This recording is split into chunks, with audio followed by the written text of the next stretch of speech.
Waste Asia के आसमान में इस वक्त सिर्फ धुआं, आग और खौफ है।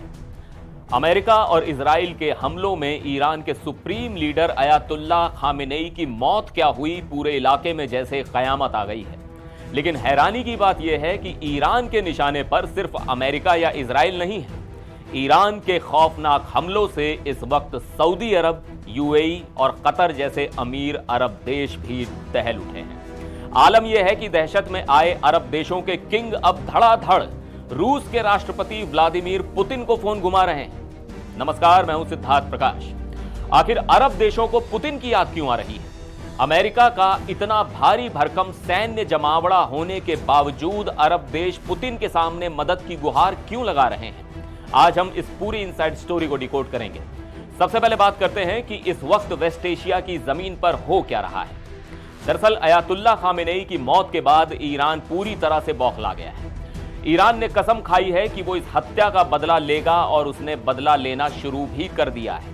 ईरान के ड्रोन और मिसाइलें अब सीधे तौर पर अमेरिका के उन सहयोगी देशों को निशाना बना रही हैं जिन्होंने अपने यहां अमेरिकी सैन्य बेस बनाए हुए हैं।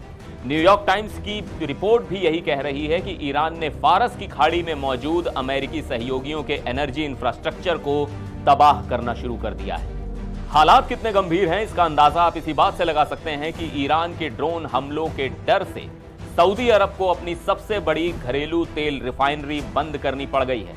यूएई के फुजैरा तेल औद्योगिक केंद्र में भीषण आग लग गई है।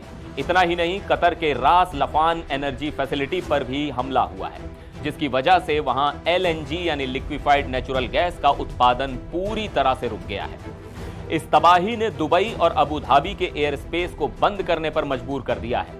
ग्लोबल एनर्जी मार्केट में हाहाकार मचा है और लगातार तीसरे दिन कच्चे तेल की कीमतों में आग लगी हुई है। अब आते हैं उस सवाल पर कि आखिर इस पूरे खेल में व्लादिमीर पुतिन की एंट्री कैसे हुई।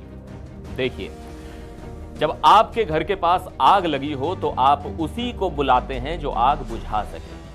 अरब देशों को यह अच्छे से पता है कि ईरान इस वक्त अमेरिका की तो बिल्कुल नहीं सुनेगा।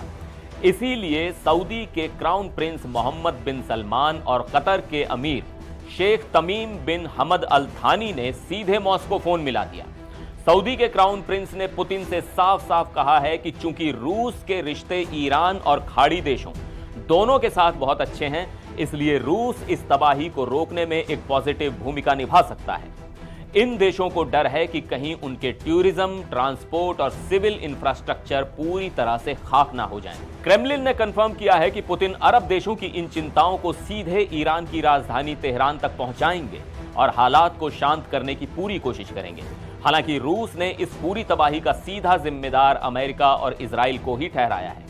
रूस का कहना है कि उनकी आक्रामकता की वजह से ही ईरान को ये कदम उठाने पड़े हैं।